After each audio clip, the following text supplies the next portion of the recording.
By Lolita C. Baldor, Associated Press. Washington, more than 1,000 National Guard members will be leaving Washington, D.C. over the next few days, but several thousand others will stay on for days or weeks, in the ongoing mission to provide security for the U.S. Capitol that has drawn criticism from lawmakers and reluctance from the military. Defense Secretary Lloyd Austin earlier this week approved the Capitol Police request to extend the deployment of nearly 300 Guard members for about 2 more months because possible threats of violence remain. According to the National Guard, troops from some states will stay in Washington for the entire 2 months.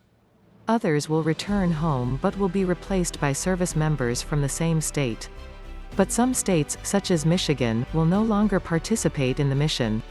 The Capitol Police request for an extension triggered a lengthy debate in the Pentagon, as Army and Guard officials questioned the need, and wanted to know if all other options had been exhausted. Military leaders were also concerned because governors initially expressed reluctance to have their troops stay in the city.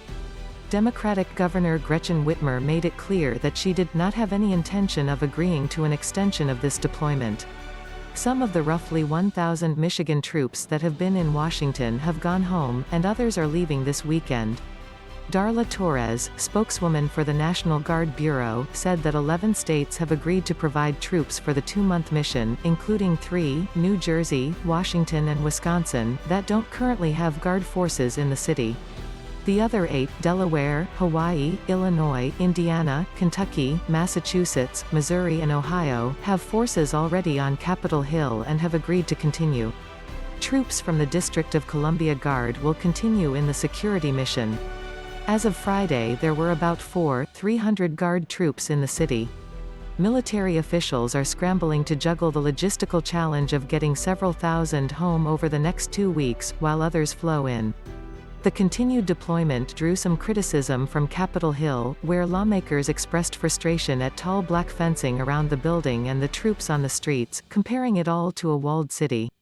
But it also underscores concerns about security at the Capitol, 2 months after rioters breached the building in an attack that left 5 people dead. Washington Democratic Representative Adam Smith, who is chairman of the House Armed Services Committee, and Representative Mike Rogers, R. Alabama, the ranking Republican, said that while some level of support from the Guard is needed, they expressed concerns about the deployment's long-term effects. We cannot ignore the financial costs associated with this prolonged deployment, nor can we turn a blind eye to the effects it will soon have on the National Guard's overall readiness, they said in a statement.